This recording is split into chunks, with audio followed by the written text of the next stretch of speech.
નમસ્કાર મિત્રો, શેરબજાર ગુજરાતી યુટ્યુબ ચેનલમાં તમારા બધાનું સ્વાગત છે।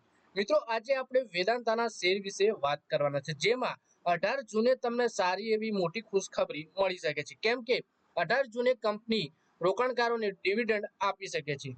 તો આના વિશે આપણે વધારે માહિતી જોઈએ અને કેટલા રૂપિયાનું ડિવિડન્ડ આપી શકે છે કંપની, એના વિશે પણ આપણે ડિટેલમાં માહિતી જોઈએ। તો આ વિડીયોને તમે પૂરેપૂરો જોજો, જેથી કરીને જો તમારા જોડે પણ વેદાંતાના શેર હોય તો તમે ડિવિડન્ડનો ફાયદો ઉઠાવી શકો।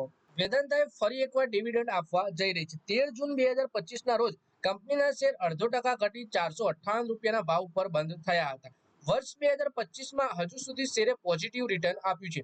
એક સપ્તાહમાં 2% અને એક વર્ષમાં 4% અને 3 વર્ષમાં 58%નું રિટર્ન આપ્યું છે કંપનીએ। વર્ષ 2024માં કંપનીએ 4 વખત ડિવિડન્ડ આપ્યું હતું। આ દરમિયાન કંપનીએ 20 રૂપિયાનું સૌથી મોટું ડિવિડન્ડ આપ્યું હતું, જ્યારે વર્ષ 2023માં કંપનીએ સૌથી વધારે 20 રૂપિયા અને 50 પૈસાનું પ્રતિ શેરનું ડિવિડન્ડ આપ્યું હતું। એટલે કે કંપની 13 જૂને 2025ના રોજ શેર ડિવિડન્ડ આપવાની જાહેરાત કરી છે અને કંપની વર્ષ 2024માં 4 વખત ડિવિડન્ડ આપ્યું હતું, 2000 અને સૌથી વધુ 20 રૂપિયાનું આપ્યું હતું। વધારે માહિતી જોઈએ આપણે શેર વિશે।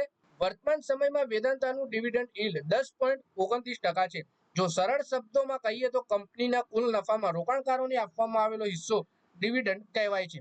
ડિવિડન્ડ પ્રતિ શેરના હિસાબથી આપવામાં આવે છે, એટલે કે જે રોકાણકારોની પાસે જેટલા વધારે શેર હશે તેમને ડિવિડન્ડની રકમ તેટલી જ વધારે હશે। સારા ડિવિડન્ડનો રેકોર્ડ રાખનારી કંપનીઓમાં રોકાણ સુરક્ષિત માનવામાં આવે છે, એટલે કે જે કંપનીને ડિવિડન્ડ ટ્રેક રેકોર્ડ સારો હોય એમાં રોકાણ કરવું પણ સુરક્ષિત માનવામાં આવે છે। વેદાંતાના ડિવિડન્ડ યીલ્ડ 10.29%નું છે અને કંપની જ્યારે સારો નફો કરતી હોય ત્યારે જ રોકાણકારોને સતત ડિવિડન્ડ આપતી હોય છે। ડિવિડન્ડ યીલ્ડ વિશે વાત કરીએ તો ડિવિડન્ડ યીલ્ડથી શેરમાં સુરક્ષિત રિટર્નનો અંદાજ મળે છે, એટલે કે ડિવિડન્ડ યીલ્ડ જેટલું વધારે હશે રોકાણ તેટલું જ વધુ સુરક્ષિત હશે। ડિવિડન્ડ યીલ્ડ પ્રતિ શેર ડિવિડન્ડ ગુણ્યા 1000 ડિવિડન્ડ યીલ્ડ ઇક્વલ ટુ પ્રતિ શેર ઇન્ટુ 100 ડિવાઇડેડ બાય શેરનો ભાવ। 4%થી વધારે ડિવિડન્ડ યીલ્ડ વાળી કંપનીના ડિવિડન્ડ આધાર પર વધારે સારી હવે થશે ક્યારે જાહેરાત, એના વિશે વાત કરીએ તો એક્સચેન્જને મળેલી જાણકારી પ્રમાણે 18 જૂન 2025ના રોજ કંપનીની બોર્ડ બેઠક થવા જઈ રહી છે। આ બોર્ડ બેઠકમાં ડિવિડન્ડ પર નિર્ણય લેવામાં આવશે। એક્સચેન્જે કંપનીને જણાવ્યું કે સેબી રેગ્યુલેશન 2015ના રેગ્યુલેશન 29 હેઠળ આ સૂચનાઓમાં આપવામાં આવે છે કે 18 જૂન 2025ના રોજ કંપનીના બોર્ડ ઓફ ડિરેક્ટરની બેઠક થવાની છે।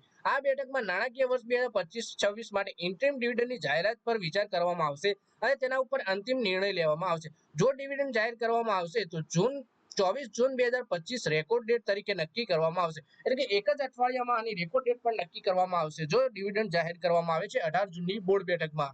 વધુમાં સેબી રેગ્યુલેશન 2015 અને કંપની ઇનસાઇડર ટ્રેડિંગ કોડ અનુસાર કંપનીની સિક્યુરિટીઝમાં ટ્રેડિંગ માટે ટ્રેડિંગ વિન્ડો શનિવાર 14 જૂન 2025 થી શુક્રવાર 20 જૂન બંને દિવસો સુધી બંધ રહેશે। આ તમામ નિયુક્ત વ્યક્તિઓને લાગુ પડશે। તો મિત્રો, આ વિડીયોમાં આપણે વેદાંતાના શેર વિશે વાત કરી, જેમાં કંપનીની 18 જૂન 2025ના રોજ બોર્ડ બેઠક થવાની છે અને આ બોર્ડ બેઠકમાં ઇન્ટરિમ ડિવિડન્ડ 2025-26ના ફાઇનાન્શિયલ યર માટે જાહેરાત થઈ શકે છે। જો આ બોર્ડ બેઠકમાં ડિવિડન્ડ જાહેર થાય તો 24 જૂન 2025ની રેકોર્ડ ડેટ તરીકે નક્કી કરવામાં આવશે। તો મિત્રો, આ વિડીયોમાં બસ આટલું જ। હવે મળીએ આવનારા વિડીયોમાં, ત્યાં સુધી વિડીયોમાં લાઈક કરો, કોમેન્ટ કરો અને વિડીયો પોતાના મિત્રો સાથે ફેસબુક, ઇન્સ્ટાગ્રામ, વોટ્સએપ બધી જગ્યાએ શેર કરો।